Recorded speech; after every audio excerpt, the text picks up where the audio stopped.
Right. So good evening, everyone, and welcome to the third part of uh, LIPAGLYN MSLD Pro 2025. And today is a very exciting, series of topics that we're going to discuss. It's really fascinating. In fact, I think this is one of the most fascinating lectures of this entire series. So I think today we are going to discuss the radiological aspects of MSLD. So that's going to be the topic of discussion. And we are going to discuss three things, all three very important, all three very practical, all three very useful in your clinical practice. So we are going to discuss about the role of ultrasound, USG, in MSLD. We'll be discussing the role of FIbroscan, that is transient elastography. We'll discuss everything about it, everything there is to know about it as a clinician. Okay, we are not radiologists, we are not FIbroscan technicians. So what we are going to discuss is mainly from the clinician's perspective. And we'll be discussing again about MRI and the newer MRI modalities in management of MSLD. So it's a very exciting topic. I'm going to tell you a lot of practical hands-on stuff, right, which you can use in your practice. Also, just to update you, if you're not done so already, sign up on technochronology.com. We'll be sharing the link soon in the group. So just sign up there. We have updated all the new material for part 3. So we have now some, all the notes available there. The presentations also will be updated soon, the video, etc. And if you missed the earlier lectures, you can go and join, the series, and you will be able to see the previous video lectures also. And also it's live streamed now on Endocrinology India YouTube channel also. So you can join there as well. Okay, so let me, without wasting any time, start the first presentation, and that is the role of ultrasound in management of MSLD.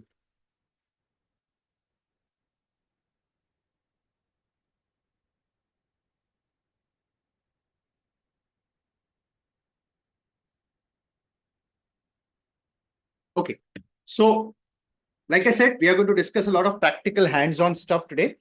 And let's start with ultrasound. And I think most of you have joined my previous lectures, so they know how the system works.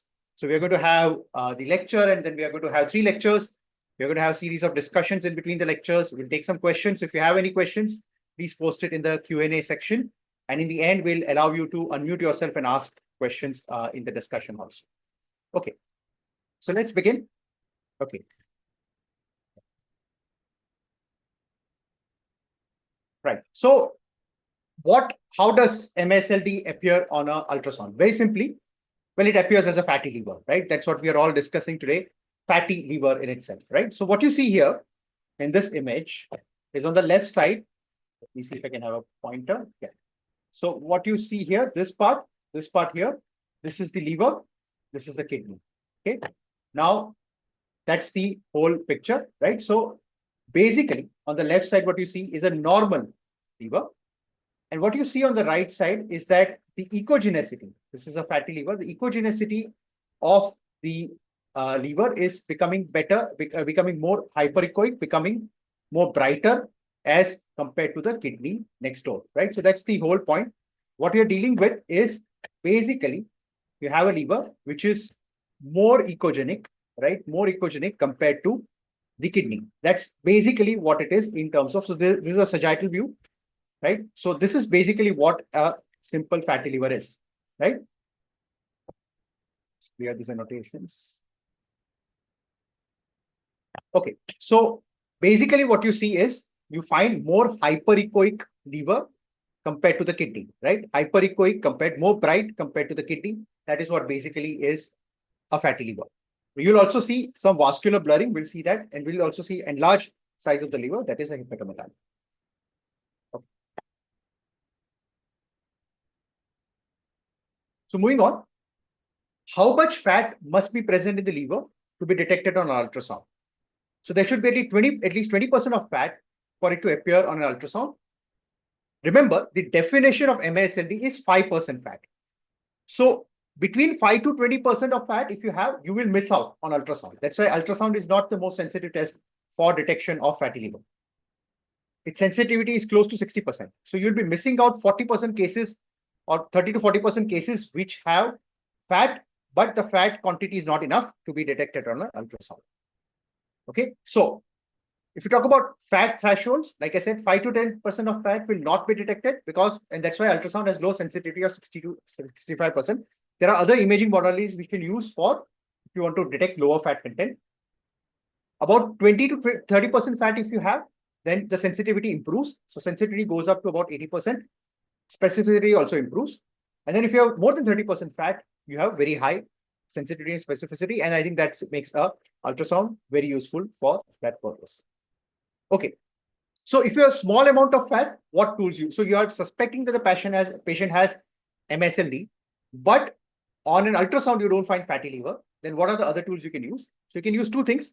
You can use a FIbroscan, and in FIbroscan, you have to see what is known as a controlled attenuation parameter or CAP. We'll discuss this.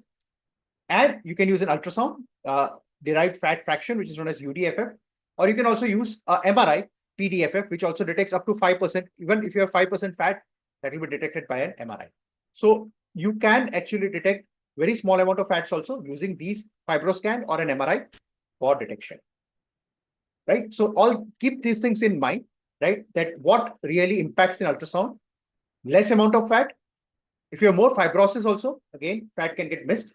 And again, if patient is obese, then obesity and abdominal gas can also impair visualization. So again, you'll need the patient to be fasting to get a better image.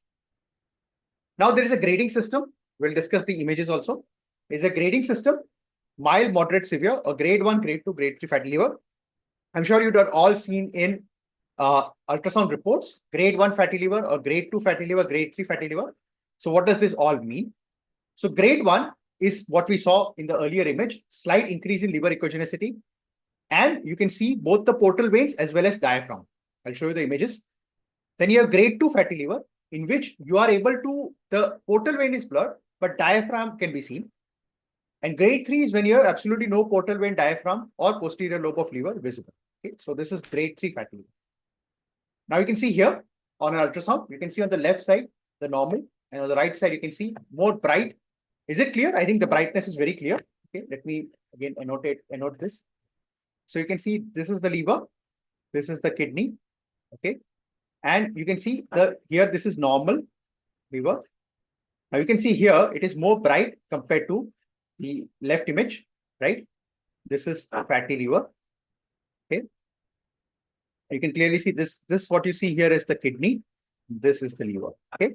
Now you can see the portal vein over here, and what you see here, this is the diaphragm. Okay, so this is the diaphragm. This is portal vein. Okay, and this is the kidney. Okay, so this is the whole picture of the grade 1 fatty liver. There you can see it is more hyperechoic, but the portal vein and diaphragm are clearly visible. Okay, then let's look at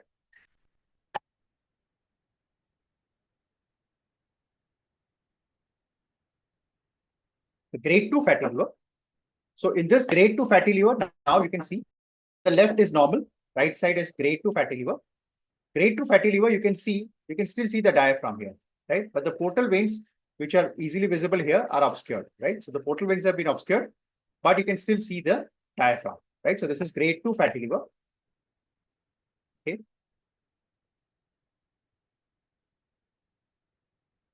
And this is grade 3 fatty liver. Now, again, on the left side, you see a normal image. Right side, you see grade 3 fatty liver. You can also not see the diaphragm. The diaphragm is also obscured, and the entire portal veins, etc., are also not visible. So this is grade 3 fatty liver. Again, once again, to tell you back, grade 3, when you cannot see anything, you cannot see portal vein or diaphragm. Grade 2, when you can see the diaphragm but can't see the portal vein. And grade 1 is when you have hyperechoic texture, but you have portal vein and diaphragm, which is visible. Okay, very simple. So grade 1, how does it correlate with the amount of fat? So grade 1, generally it is 5 to 30% fat, but like I said, generally you require at least 20% fat to be visible. So when you have grade 1 fatty liver, you have about 20 to 30% fat. Grade 2, when you have 30 to 60% fat, and grade 3, when you have more than 60% fat. So there is some correlation with ultrasound in terms of grade 1, grade 2, grade 3. Also, the grade of fatty liver also has correlation with other metabolic abnormalities and cardiovascular risk also. So overall, again, in terms of grading has use in clinical practice. So it will tell you these things as well. What about the use of serial ultrasound? Now, there are better tools available. Of course, we do ask for serial ultrasound. So somewhere And remember, these are all operator dependent. So sometimes, again, the radiologist reports are also necessary. So again, you may not be able to, sometimes, on the radiologist reports also, there could be, it's operator dependent. So sometimes there could be errors there as well. Okay, basically, what is the role of serial ultrasound? So how about doing follow-up ultrasound? There are better tools. So you can do serial ultrasound, that is cheapest, but you can use better tools for following up the patient. But again, as you know, the amount of fat does correlate with the, the grade of fatty liver. So again, if the fat content is coming down, naturally, the grade of fatty liver will also come down, but it's not the best tool. So you can use it, but not the best tool. Can you use ultrasound for screening of MSLD? Yes, you can use, but remember, it's the advantage is it's cheap and easily available, but the disadvantage is that it is not very sensitive, right? And a good screening test should be sensitive. Here, it's not very sensitive. It has good specificity, but less sensitivity, and hence it's not a very good tool for screening. Though, of course, it's a cheap tool, so you can use it. But if you're strongly suspecting fatty liver or MSLD, and ultrasound is negative, even then it does not rule out MSLD. So that's a very important aspect. So low sensitivity for milder cases. Obese patient, it could be a problem. Remember, a lot of these patients are already obese, right? So talking about MSLD, obesity is commonly linked with that. You cannot distinguish between steatosis and fibrosis, right? So you'll require, it's a subjective tool, so there will be subjective interpretation. Now, what happens later? Later on, the patient starts developing cirrhosis. So what does a cirrhosis appear on an ultrasound? So cirrhosis is a heterogeneous echo texture, liver texture. There will be nodular surface of the liver. There will be changes in liver size. So liver starts shrinking with cirrhosis. And there could be presence of free fluid, that is ascites, right, in the abdominal cavity, again, which appears black. So let me just show you. And there'll be signs of portal hypertension. We'll see that. So you can see here on the left side is a normal liver, and right side you can see a cirrhotic liver. Again, you don't see the portal vein very easily here, but what you see is the nodular surface of the liver. You can see some amount of ascites also, and you can see the liver has shrunk, and it's again hyperechoic and bright. So this is what a cirrhotic liver looks like. What about ultrasound findings of portal hypertension? So again, signs of portal hypertension. One is the portal vein is dilated, and portal vein more than 13 mm is suggestive of portal hypertension. Then you can also measure the portal flow velocity using a Doppler. There'll be also change in the direction of the portal flow. So there is a hepatofugal flow, that is the liver. You all know this, right? You learned this in basics of medicine. So you have an altered flow. So the blood moves away from the liver, or there could be bidirectional flow. There could be pulsatile portal waveforms, and the congestive index is increased, right? So these are all signs of portal hypertension. You can see here, in this case, the size of the portal vein is increased, right? So you can see on the left is normal, and the right side, again, you have portal hypertension. You can clearly see the portal vein being larger, and you can see the flow is also disturbed, right? And you can use Doppler also. So you can have hepatofugal flow, that is the direction of the flow is opposite of what happens in a normal situation. You have a hepatopetal flow towards the liver in case of a normal case, but in portal hypertension, the flow is away from the liver. So you can clearly see in this diagram the flow direction, right? So this is just to show you what a portal hypertension, size of portal hypertension look like. Okay. Right, so you can see a change in flow direction here on a Doppler, right? So again, this shows signs of portal hypertension. Okay, then of course there could be other findings. There could be collateral vessels which have opened up. There could be splenomegaly. There could be ascites, the change in liver morphology, and there could be decreased respiratory variation in terms of the splenic vein and superior mesenteric vein diameter. So these are all other signs of portal hypertension on an ultrasound. Okay, so let's now start a few poll questions. Okay, so we are close to end of the first part, that is an use of ultrasound. Let's run the poll.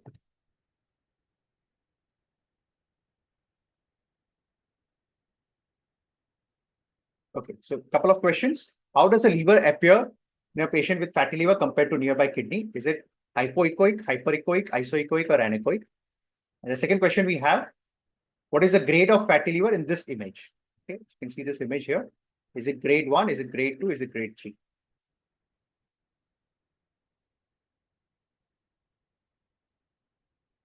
So we'll allow you a few seconds to answer. While you're answering, let's take a few questions from the chat. Again, if you have any questions, please feel free to put it in the chat. We'll be happy to answer. Okay, so Chandan Kumar has asked, does the grades correspond with the severity of MSLD? Yes, so I think this we already answered. That there is correlation between severity. It does correlate with the amount of fat, and generally, if you take grade 1, it is 20 to 30% fat. Grade 2 is about 30 to 60% fat, and grade 3 is more than 60% fat. So it does correlate. And he's also asked how to differentiate if liver is hyperechoic compared to renal cortex, or renal cortex has become hypoechoic. Well, again, I think that could also, well, you're suspecting MSLD and not a liver and a kidney pathology. I think that is where it will say. And remember, you're clinicians, you're not radiologists. You are going to see the patient, and you have sent the patient for that. So it's a good question, I think. But to answer that, I say, it depends on your clinical suspicion. Right, and you're of course look at other signs of liver involvement as well. Okay, so let's look at the answers which you gave. And let's end the poll here. So most of you are right. Yes, liver appears brighter compared to the kidney, so it is hyperechoic, right? So 76% of you got it right. And the image. Okay, so let's look at the image. The image is basically grade 2 fatty liver, right? This is grade 2 fatty liver. Why? Because you can see the diaphragm. Okay, you can see the diaphragm. So you can not see portal veins very clearly, and it's clearly hyperechoic, but you can see the diaphragm, and because you can see the diaphragm, this becomes a grade 2 fatty liver. As some of you answered grade 3, fair enough, right? But I think this was the answer which we were taking. Yeah. So you can see the diaphragm over here, right? And you can see the normal situation there. Okay. Right. So this was lecture number 1, right? I hope it was useful. And we have more notes on the platform, right? We have one more question.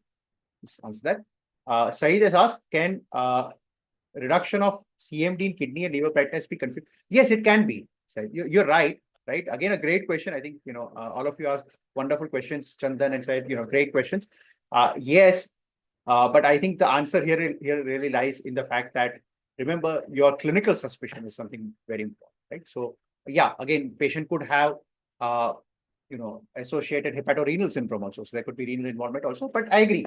But what I'll say to that is that basically, well, it could be both. So, I think as a clinician, you should have your index of suspicion as you have. Okay.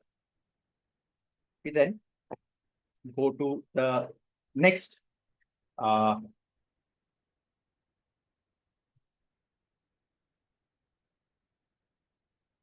to the second presentation, and that is the role of transient elastography, or VCTE, or also known as FIbroscan.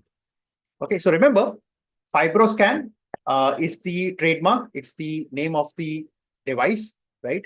The scientific term is transient elastography, right? Or VCTE, right?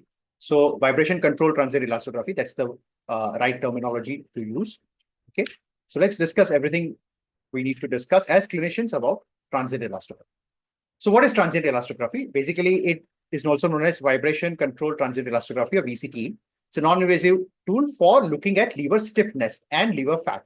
So two things you have to see: stiffness of the liver, fat of the liver, fibrosis of the liver, and fat of the liver. These are the two things we should look at. So basically what you do, I'll show you the video how it works.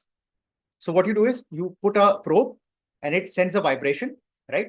And it creates a shear wave across the liver surface. And then you measure this shear wave using pulse echo ultrasound. And basically then based on that, you calculate the stiffness of the liver, right? So more the stiff the liver, the more fibrotic it is, right? So that's basically the shear strain, which are basically what you're measuring, right? So how do you perform this test? It's, again, I'll show you the video of that. Like I said, the patient lies with the right arm abducted, right? And patient requires 8 hours of fasting, right? So it requires an overnight or at least 8 hours of fast. The probe is basically placed between the mid-axillary line, between the 9th and 11th intercostal space, right? And it has to be perpendicular to the surface. And then you start the probe and it generates the mechanical pulse wave. And then you ask the patient to hold their breath for 10 to 15 seconds to each measurement.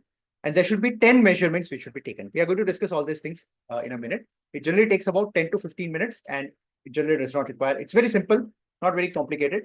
Even the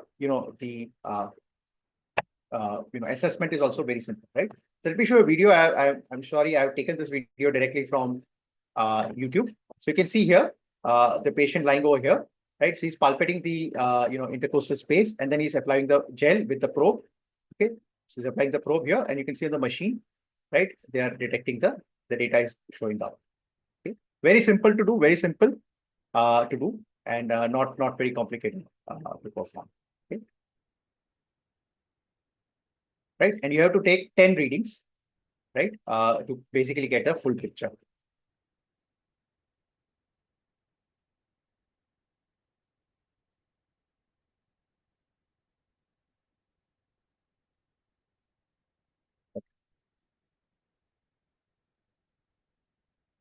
Right.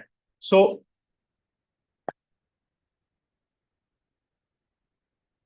yeah, so this is what a real life report looks like. Okay, so you can see, remember FIbroscan is a registered trademark of a company.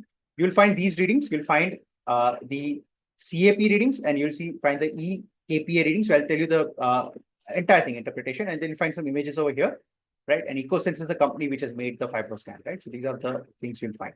Right now, just to tell you one thing, very importantly, it's a very important point. The ultrasound elastography is separate. So certain ultrasound machines have elastography built in, and they have this facility available. But that's a different thing. FIbroscan is a separate device altogether. So it's a separate machine. Whereas in fact, elastography and ultrasound can also perform similarly. But this is they have a patented system which they say is more accurate than a routine ultrasound based system. Right. So there is a difference. Now, when you interpret this report, how to interpret this report, we'll discuss in great detail. But basically, when you're interpreting, you have to look at a checklist. You have to see whether the patient was fasting. Was the right probe used? Now, I'll tell you there are two different types of probes. So I'll show you the importance of that. Are there any patient symptoms or signs that can affect the scan, especially in presence of inflammation can affect the scan report? We'll see that, right? So if the patient has active inflammation of the liver, scan reports can be false high. Have more than 10 measurements taken? Yes. Then there is something called an IQR. When you see on the report here, you can see the IQR and IQR med ratio, right? So you have to see the or the median ratio, IQR median ratio, right? So you have to see this data, and it should be less than 30%. Is the probe correctly placed? And if there are, in the rib, you can see the rib echoes. In the video, if it's when you put the first time, there were 3 rib echoes, right? There should be less than 2 rib echoes. So the rib echoes of the rib should be only 2 or less, right? It should be less than 2 ideally, right? So the less amount of rib interference, you are getting in terms of the liver, right? So you have to use the right probe. There are 2 types of probe. One is a medium size probe, and other is extra large probe. Medium size probe is generally good for patients with who are not that obese with a routine body mass index. For more obese patients, you will have to use a larger probe, which is an XL probe, right? So you have to see whether the technician or your radiologist has used the right probe. Because if you use the wrong probe, again, the result can be confusing. Okay. So how do you see? So basically what you have to see is the images which I showed you. Okay. So the image, you can see these images also have some meaning. Okay. These images over here, they can be actually used for quality control. Right. So you can use these images for quality control. So what you do is you see the image, see these images, right? And what you see is something like this, the tissue change point. Okay. So here you can see this is more hyperechoic and this is hypoechoic, right? So you can see there is a clear change point over here. Okay. Now you draw a line over here, right? Now this line should be, right? In this case, you can see the probe is correctly placed, right? Now this line should be as per, so if you use a medium probe, it should be less than 25 mm. And if it's, XL probe, generally you are able to see the skin to capsule length. This is SCD, is skin to capsule distance.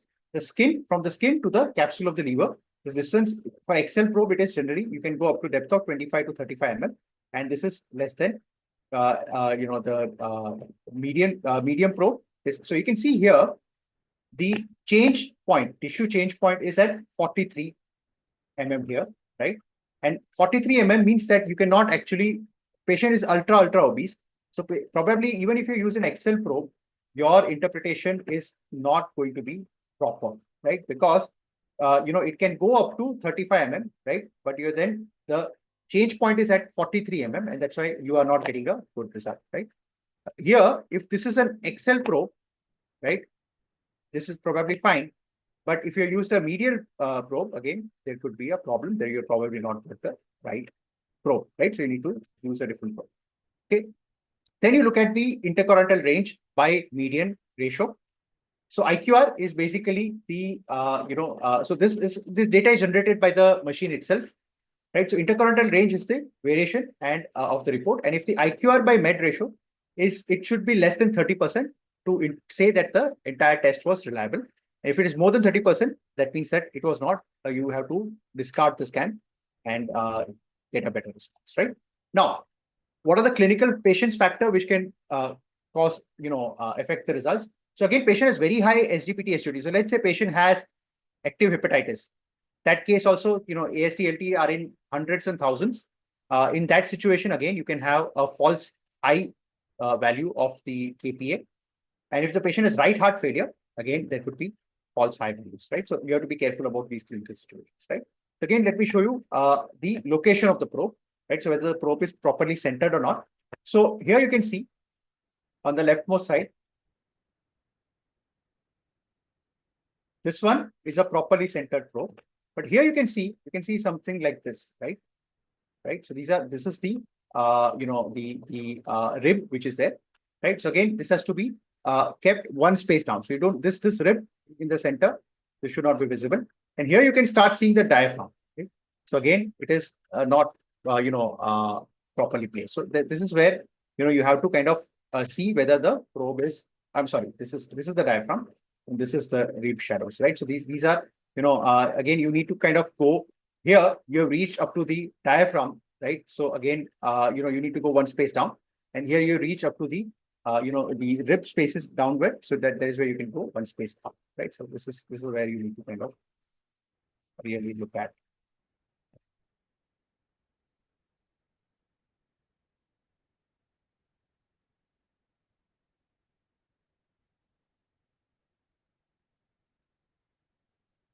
Yeah. So let's now, again, these are all technical aspects. We have made a tool, I'll show you that, to help you, do the interpretation. But there are two things you have to see in terms of when you see the report, right? So we saw all the safety checks, the checklist, right? Whether the report itself is correct or not. But let's say, assume that the report is correct, then there are two things you have to see. You have to see the liver stiffness measurement, and you have to see the controlled attenuation parameter, CAP. Now, these are two things basically you have to look in the FIbroscan. Okay. Now, let's first look at the controlled attenuation parameter. Now, to put it simply, the liver stiffness measurement, that is the KPA, tells us the amount of fibrosis, and the controlled attenuation parameter, the CAP, tells you how much fat is there. Okay. That's the whole idea. So the CAP value, if it's no steatosis, the value is less than 238. So you can see in the report,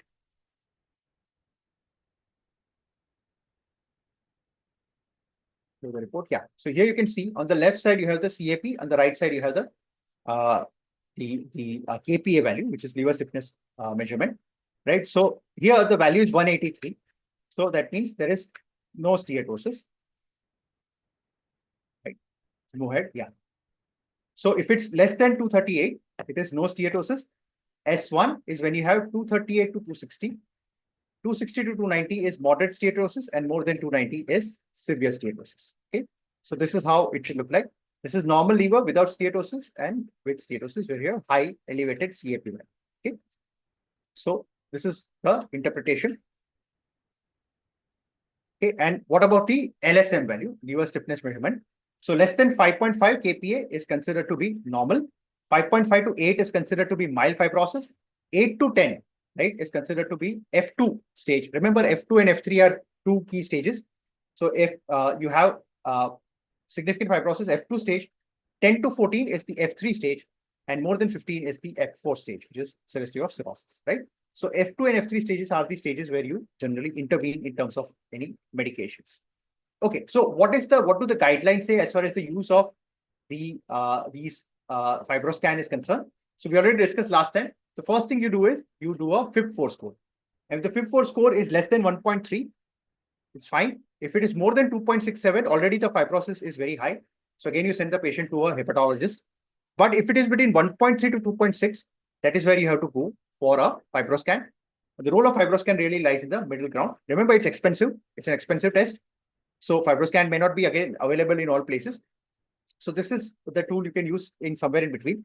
And in this value, again, if the VCTE value, that is basically the KPA value, right, of the LSM value is less than 8, it's fine. It's considered low risk and you can follow up the patient. If it is 8 to 12, it is considered by ASLD more intermediate risk, and more than 12, it is considered to be high risk. And more than 12, you send the patient straight away again to a hepatologist, right? So again, you see this terms of, a slight variation here, but basically the idea is the important cutoff point is 8, right? So if it's more than 8, the patient has F2 fibrosis, and then that is where you need to be more careful, right? So more than 8 is definitely should consider, right? And 12 definitely confirms the patient is having advanced fibrosis. Okay, so that's the whole idea. We discussed the FAST score last time. So FAST score is basically for looking at steatohepatitis. So if you remember last time I told you, there are two things, steatohepatitis and fibrosis. Steatohepatitis is the stage again where you can consider treatment. It's not very easy to diagnose steatohepatitis non-invasively. The best way is, of course, to do a biopsy. But FAST score is something you can use. We had given you the application last time to calculate the FAST score. We'll see that again, right? So FAST score can be used for assessment of steatohepatitis, basically, which uses the LSM, CAP, and AST values to calculate these things, right? Do they have any value in terms of serial monitoring? Absolutely, it does. So the good part about FIbroscan is that you can follow up this patient with FIbroscan, and studies have shown that when you have 30% increase in the LSM value over a period of 1 to 2 years, the risk of the patient actually dying is much higher. A risk of patient having decomposition or hepatocellular carcinoma increases significantly, right? And again, if the baseline KPA values are more than 10, you are looking at higher liver-related mortality risk. Okay, so again, it has prognostic value, and again, follow-up of the patient with a serial FIbroscan is very, very useful. Okay, so now let's look at some MCQs, and also I'm going to show you some, the applications also, and you can post your questions if you have in the, in the chat section, and we'll take these questions. So let's take a couple of polls.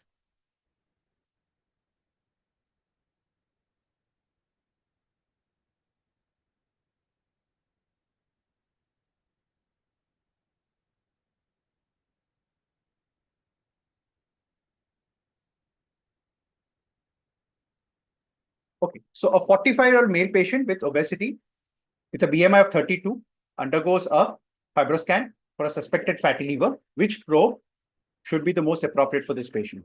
Okay, so would you use an M probe? Would you use an XL probe? Would you use either probe? Or would you use a standard ultrasound probe? Okay, second question. Which of the following clinical conditions could lead to falsely elevated liver stiffness measurement on a FIbroscan? Would anemia lead to falsely elevated values? Would an active inflammation lead to more higher values? Would hypertension lead to under control? Or would a well-controlled diabetes lead to higher values?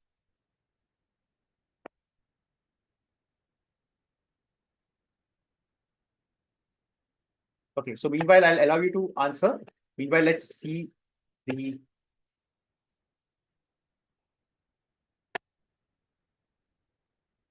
some of the applications we have. Okay.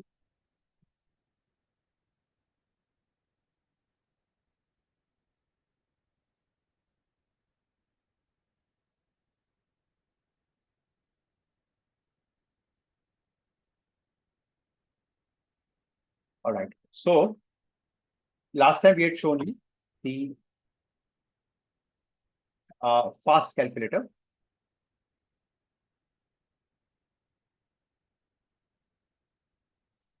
This is the FAST score calculator. So you give the LSM value, the CAP value, and AST value. So let's say the LSM value of the patient is, let's say 10. The CAP value, let's say, is 290. And let's say the SGPT value is 45. Okay, so you calculate the FAST score. The result is 0.5. So it is gray zone, intermediate risk, requires additional clinical assessment and other things, right? So this is the thing. And let's then look at some of the tools that we have here. Okay, so this is a FIbroscan interpretation tool, which again we have developed. So you start with the checklist. Has the patient fasted? Are there more than 10 valid measurement? Is the IQR median ratio is less than 30? Correct probe has been used and less than 2 Rubik probe. Now click on validate scan and then look at these parameters, right? So liver stiffness measurement, let's put it as 12. Let's put it as 9. And the CAP value, let's say, is 300. Just click on interpret report. It says that there is a history of F2 fibrosis and severe steatosis, right? So this is the interpretation. So very easy to interpret. So you can just take the report and put it in the this for interpretation. Okay. Okay. So let's look at the poll again. See how many of you have answered it. Yeah. So yes. So most of you have correctly answered. You use an Excel probe. Excel probe is for larger patients with larger body size, obese patients. Use an Excel probe. And the second question was, a patient has a CAP value of 275. What does it suggest? S2 fibrosis, okay, or moderate steatosis, yes. And then you have correct active inflammation with high AST/ALT values are associated with false high LSM values, right?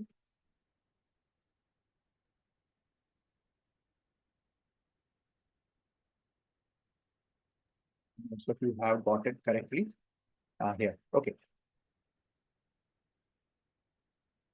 Right. So moving on to the third part of the lecture. And again, if you have questions, please feel free to put it in the chat and we'll be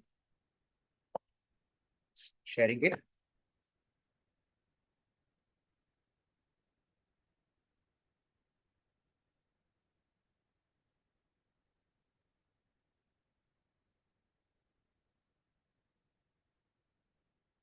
Okay. And let's look at the third part of today's session. That is the role of MRI in MSLD.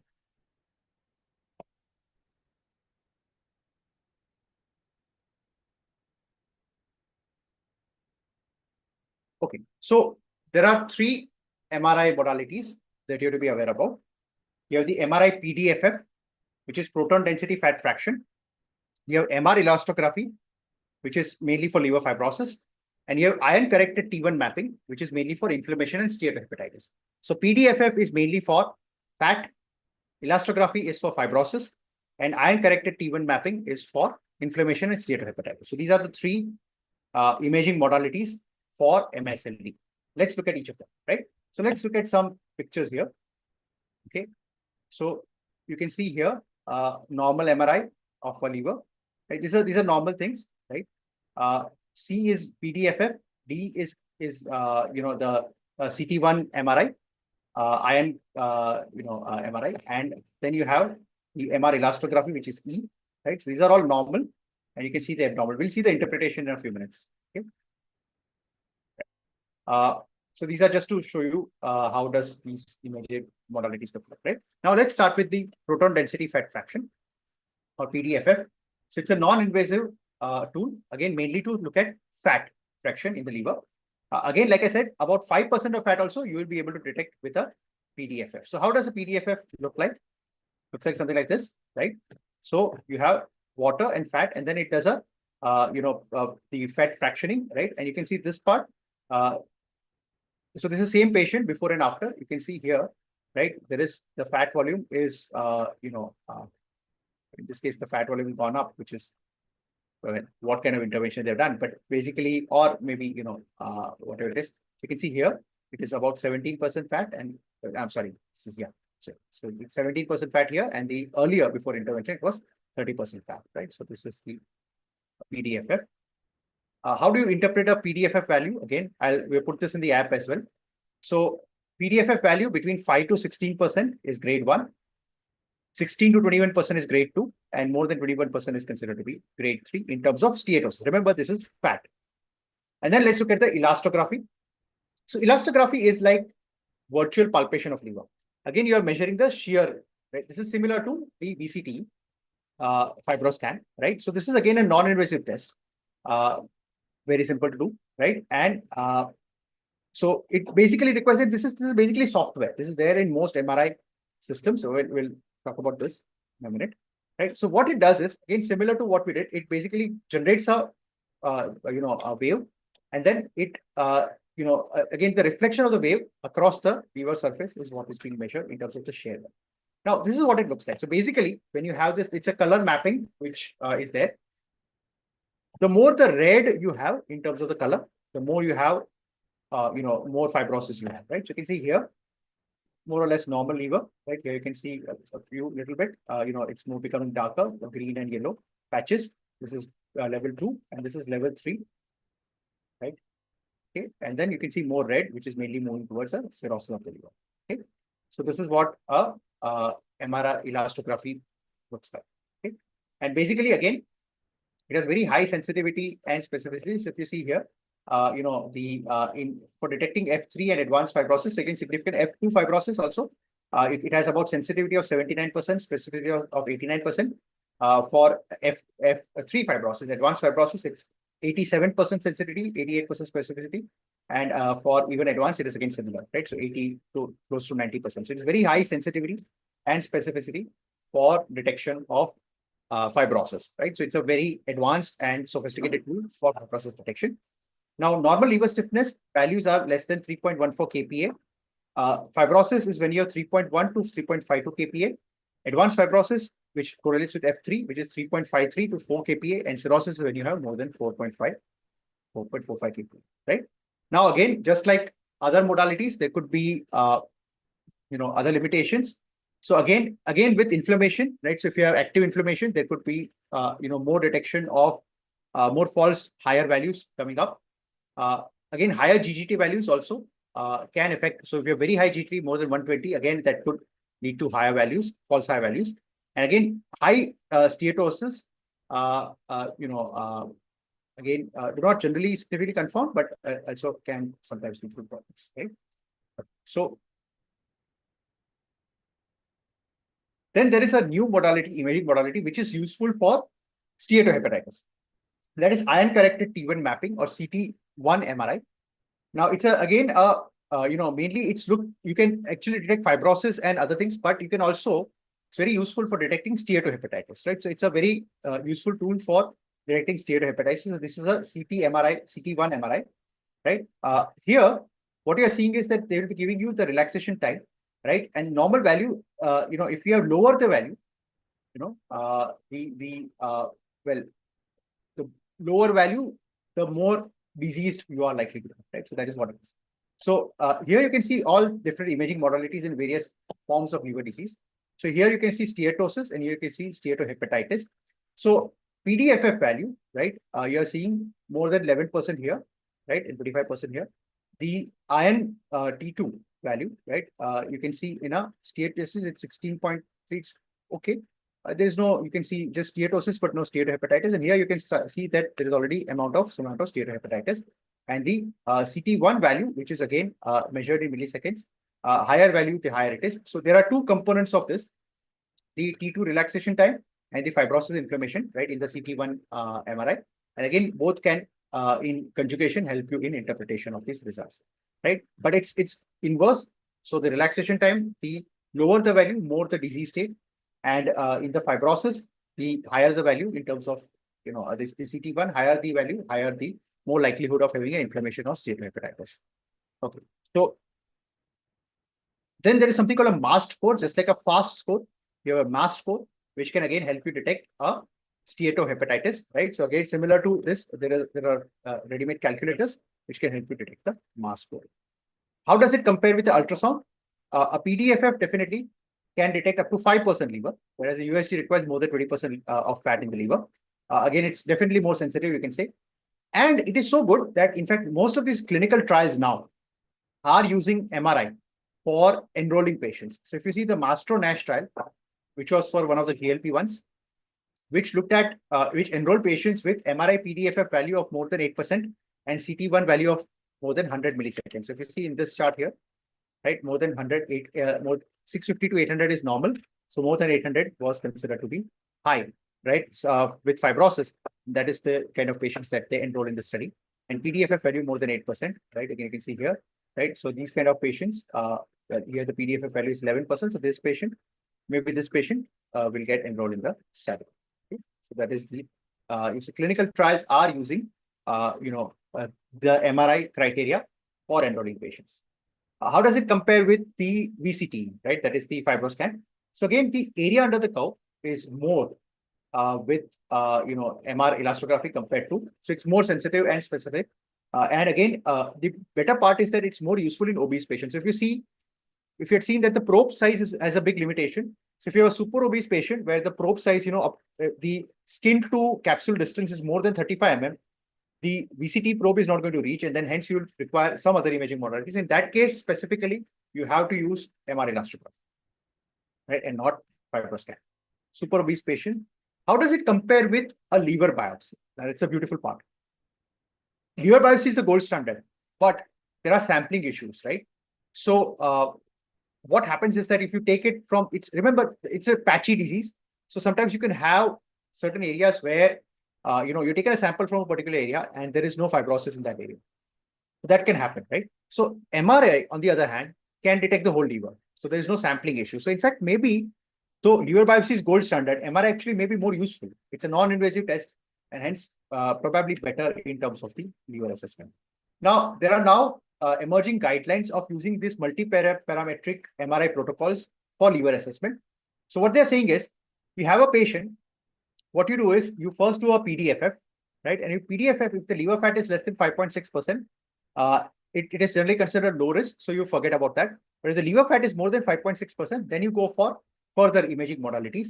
And that is where you go for the MR elastography and the CT1 MRI, right? And again, here you can then classify into low, intermediate, and high risk.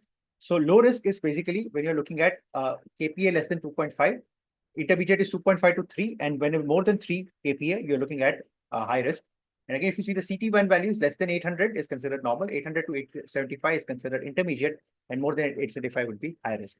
So these are how you really look at the MRI picture also, and you can do the interpretation in that regard. Okay, what about serial MRI? So does a follow-up of patient really help? Yes, absolutely does. In fact, the serial MRI has been also used in clinical trials. Okay, so many clinical trials are looking at serial MRI values. The Resolve It trial, which was done for the standard trial, which was done for resmetirom, basically used the MRI for looking at the follow-up of the patient. And they found that there was 30% reduction of MRI PDFF values when looking at resmetirom. Again, if you look at more than 80 milliseconds reduction in CT1 value and more than 15% reduction in MRE values, these are considered to be good prognostic markers in management of a patient, right? So it does help you in serial measurement also. Now the question is it available in India? Answer is yes. So these are not very specialized. It basically requires specialized software. And now a lot of machines are coming with the software. The software can be separately purchased. You basically require 1.5 to 3 Tesla MRIs for conducting this, right? So what I understand is CT1 MRI, the iron MRI, will require a 3 Tesla, but and the elastography will require 3 Tesla. PDFF can be done with lower Teslas also. So you can consider, doing these tests. They are available in India. So any of the center having these MRIs, talk to your radiologist and maybe, probably they're not training this as much, as you learn today. So maybe they can consider upgrading themselves because it's a very important tool which is going to be used. So just to summarize, the MRI PDFF is mainly used for liver fat. Elastography is for liver fibrosis, and CT1 mapping looks at inflammation, steatohepatitis, and fibrosis. Okay. So this is where we end today. We ended today before time, which is great. So let's look at some questions and we'll discuss a few things. And if you have any questions, and we'll be let me look at some MCQs.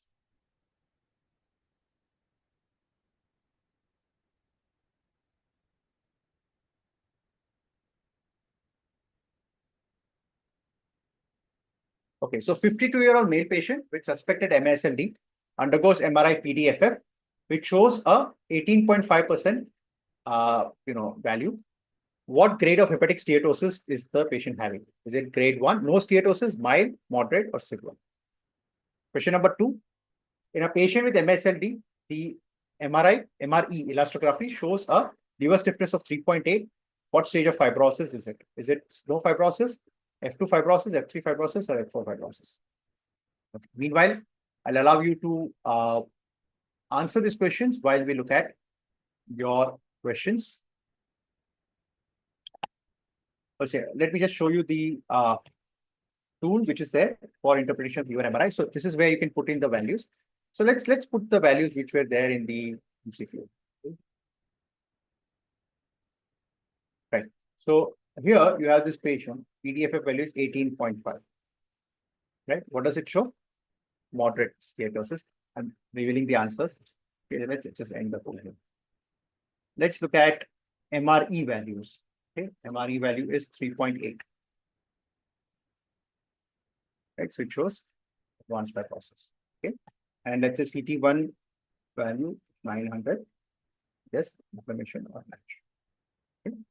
So this is the thing. Then you can also look at the reduction. So let's say there was 35% reduction. It's a good response to treatment. The CT1 reduction is 100. Again, good response to treatment. MRE reduction is 20%. Right. So you can use this tool for your clinical judgment also. All right.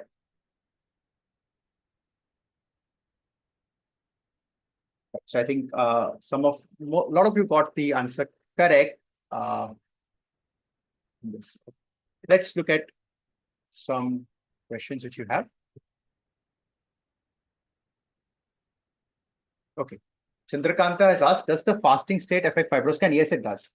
It does, right? So it has to be done in fasting because again, you can have bowel fat obscuring the image interpretation. So yes, it is important, right? Vijay Lakshmi has asked, which is more specific, MRI or FIbroscan determining fibrosis? It is MR, right? MRI is more specific and sensitive, both, right? So it is a better tool. Can glutathione be used for fibrosis? We'll discuss treatment next time. So we'll leave that question for next time. Yeah. So any more questions, and anybody would like to unmute and ask questions? And again, you can go to, you already have the link to give all the time. You can go to technology and you can check out the entire material over there. If somebody has raised their hand. Yes, Chandan, go ahead. Hello, sir. So I Hi. wanted to ask one question that in NFLD patients, we do advise slow weight loss, and some of the patients are able to achieve that. And in them, we practice in a very small city kind of setting. Right. So their elastography, etc., are not available. So after that weight loss, after the treatment, their ALT and AST values have reduced to some like previously it was 80 or 78, something like that. Then it got reduced to 17 or 20, something like that. Right. So I would like to ask one thing: what correlates with the recovery? Does ALT AST correlate with the recovery? And in elastography, does the values correlate with the recovery? Yeah, so AST ALT values, as we discussed last time, it does have a correlation, but that correlation is not the most perfect correlation. It's a rough correlation. Same with an ultrasound. Ultrasound is also, it is a rough correlation, right? So you have very low sensitivity specificity for the correlation in terms of the recovery. Yes, it's a rough marker and it's a cheap and easily available tool. What I suggest, Chandan Kumar, think about it. Why not do FIB4 score, which we had seen serial FIB4 score measurement does. So all you will need extra, apart from your liver function test, is a platelet count, right? And platelet count is available, right? Very easily, even in small towns. So what I'll suggest is why not? I mean, just try doing this in a couple of patients of yours. Why not do a FIB4 score at baseline and then do a follow-up FIB4 score and see how the FIB4 score changes? Because there is now good data to show that FIB4 score, reducing does have correlation with good outcomes, right? In So platelet, will you follow the manual platelet count or the machine-derived platelet count? Because I see a lot of variability between the two. Correct. So I think, I mean, ideally the manual platelet count is, would be more reliable. But I mean, again, availability of good pathologists again would be also equally challenging. So I think that's the whole point. Yes, the recommendation is to have, the more accurate, because, we know how machines, they could be clumping and other things, which can lead to false values. So we know that. So yes, but I think again, that would depend on how accurate is your pathologist also in reporting the manual platelet values. Okay, sir. Thank you. Okay. Any more questions, or anybody would like to raise their hand and ask a question? Okay, I think we have a few questions. Okay, Chandrakanta, yes, so it is there on Technochronology. I've just put the link in the webinar chat. So you can go to the link and you can, it's the previous lectures are available. It's also available on Endocrinology India YouTube channel, and we're putting the link to the YouTube channel also. Let me just give you 1 second.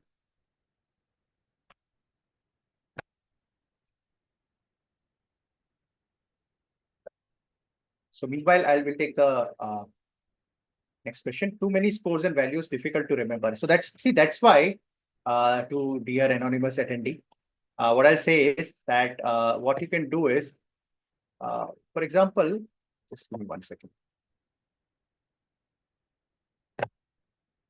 Just putting the channel in. Yeah. So Chandrakanta, I think the channel link is there. So you can, if you missed out the lectures there, they are on the YouTube channel also, and they are there on the the other link as well. Okay. Yes. So it's very difficult to remember. I agree. That's why we have given this small tools, which is there on the platform. So you can use those tools, and you don't need to remember any of these values. You just put the value in the tool, and you can find the interpretation. Yeah. So. Okay. Amit is saying, want to thank Zydus for arranging FIbroscan machine in Amravati free of cost, which is, yeah, great. Good for Zydus. So, yeah, great. Thank you, Amit. Sayed is saying, it seems today's lecture is too fast to keep pace with. Okay, we'll keep that feedback in mind, right? So, today I was kind of, wanting to complete because we did go a little slower last time. So I thought, we'll complete in the given time, right? Okay, so I think maybe if you missed something, you can go and look at the materials which is there, and you can review the video also. So yeah, I think I did want to keep it within 1 hour because we tend to overshoot the time, and sometimes it leads to a lot of people missing out on their other commitments. So yeah, but we'll keep that feedback in there. We'll have a very long, anyways, we'll have a very long lecture next in terms of treatment. I think that's the main part, anyways. So yeah.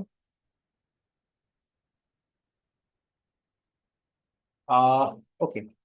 So Chandrakanta says, do patients do have, yes. So the point is, see, LFT values, which is like 70, 80, 90s, they're fine. Values are in thousands. So SGPT, SGOT values are in thousands. Then in that situation, your FIbroscan interpretation can be abnormal, right? So if you're suspecting active inflammation of the liver, your active hepatitis, in that situation, again, FIbroscan is not a good idea. So that probably you have to wait till, the active inflammation stage goes away. So I think that's a challenge with these things. And again, in such situation, again, the active liver involvement probably would be priority. Acute liver failure management will be priority rather than looking at the chronic situation, right? So yes, you're right. But what you have to do is wait for the acute phase to go away and then do the scan. Yeah. Yes. We'll ask Dr. Garg, and 1 second.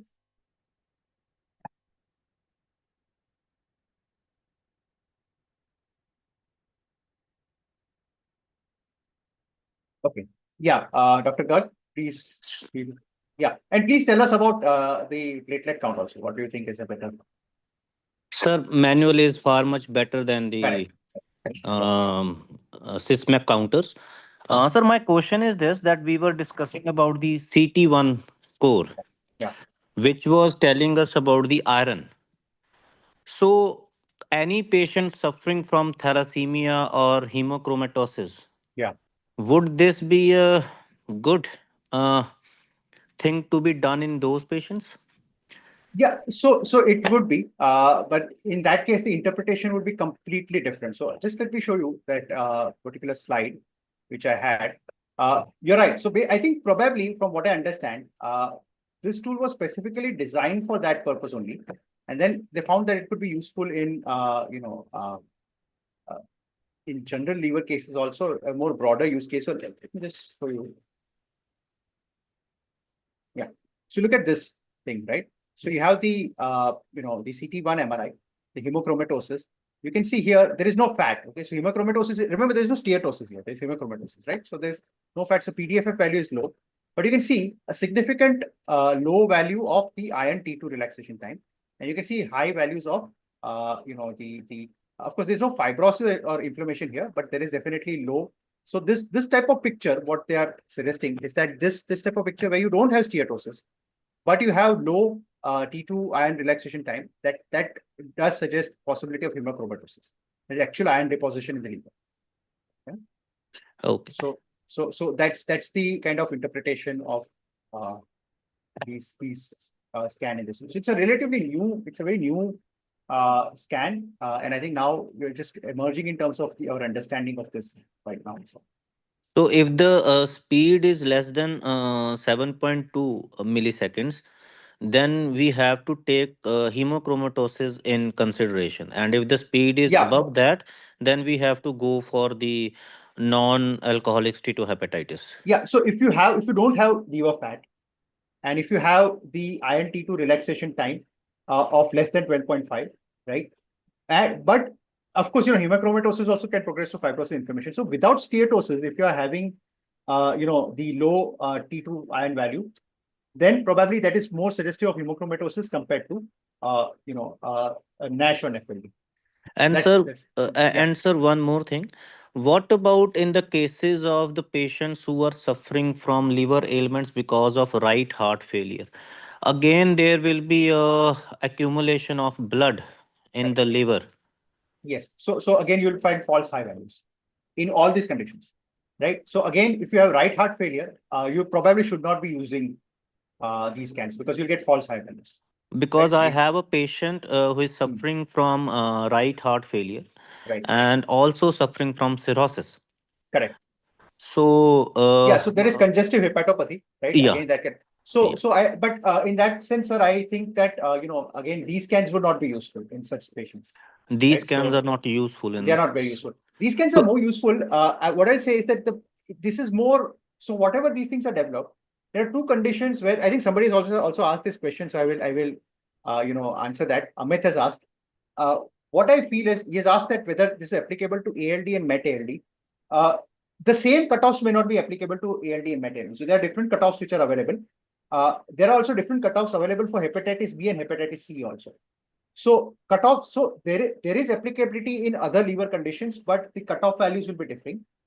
And the whatever these values are, they are developed for MSLD, that is non-alcoholic, and for non-patients not having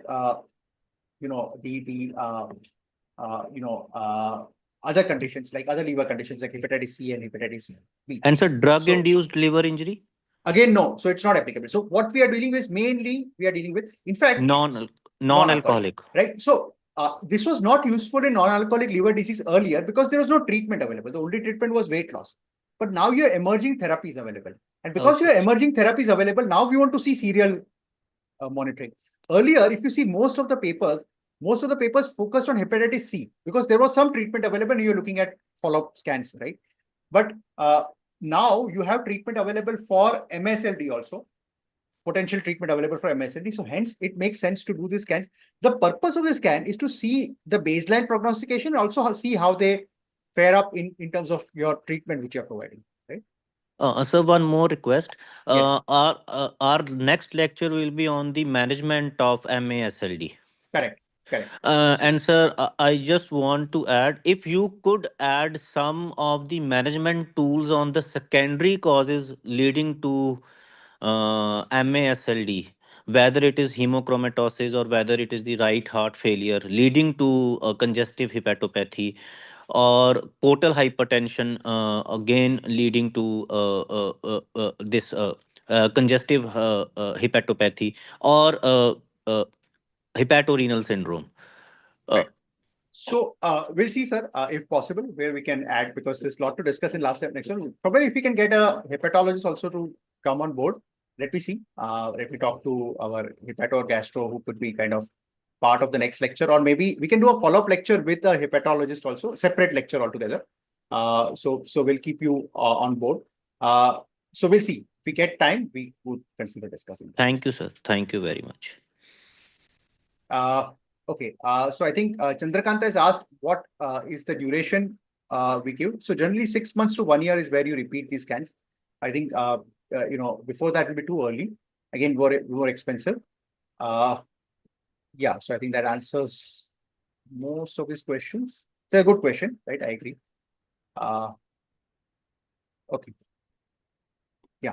So I don't think we have any more questions, but and I'm sorry, Saeed, because if it felt rushed today, but I think we wanted to finish right on time. So that was the purpose today for trying to kind of consolidate in such a way that you're fixing it in 1 hour, right? So that's the whole idea. So we'll go a little slow next time if we have, we have a lot of material to cover next time in terms of treatment, because we're going to discuss entire thing from lifestyle measures to current medications to future medications.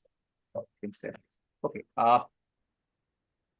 Thank you so much, and good night, everyone, and see you next week for the last part of this treatment. And I promise you, I think if we don't cover what Dr. Garg asked, maybe we can get a separate session somewhere in a couple of weeks where I can get a hepatologist also to come and we can kind of have a nice session there. So thank you and good night. Thank you, sir. Good night.